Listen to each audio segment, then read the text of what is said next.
On March 12, 2011, the first Cardfight Vanguard set was launched. Booster Set 1, Descent of the King of Knights.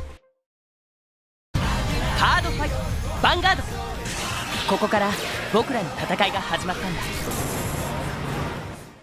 The art features Aichi Sendo, the protagonist from the first Vanguard anime, alongside his main Grade 3 unit, King of Knights Alfred. Surprisingly, this set already included cards from 12 different clans, but focused on Royal Paladin, Kagero, Oracle Think Tank, and Nova Grappler.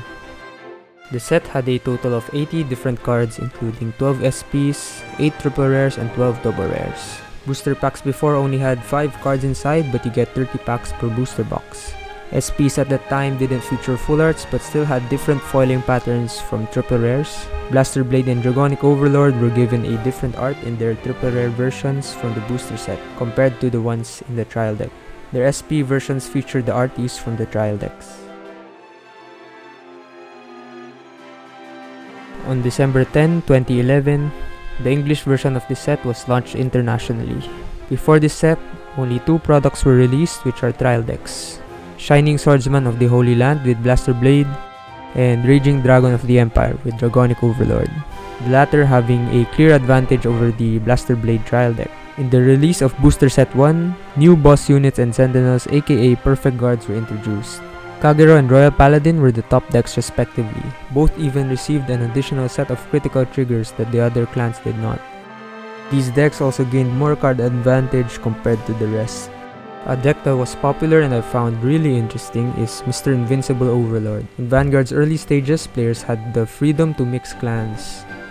This deck uses Mr. Invincible from Nova Grappler as the main Vanguard, so you can use his first skill to countercharge every turn. Together with the support of Nova Grappler's other counterchargers, players could call Overlord as a rear guard and utilize Overlord's restand skill over multiple turns. Retiring rear guards was impactful at the time since only a few cards gave you an advantage. The best deck at the time was probably Pure Kagero, Goku paired with Overlord. Using Goku as the Vanguard, you retire your opponent's back row units, while you use Overlord to get rid of your opponent's front row.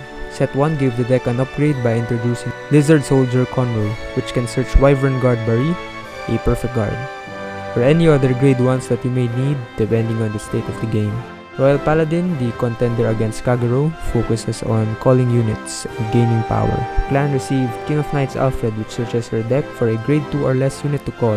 Lion, a card changer, could be used efficiently since Alfred can't get boosted by units and gains power from just having them on the field.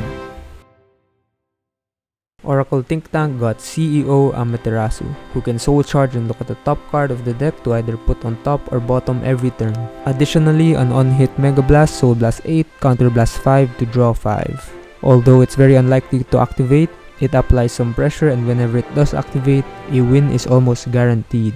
This is one of the few, if not the only Mega Blast that was reachable because of Oracle Think Tank's playstyle and support.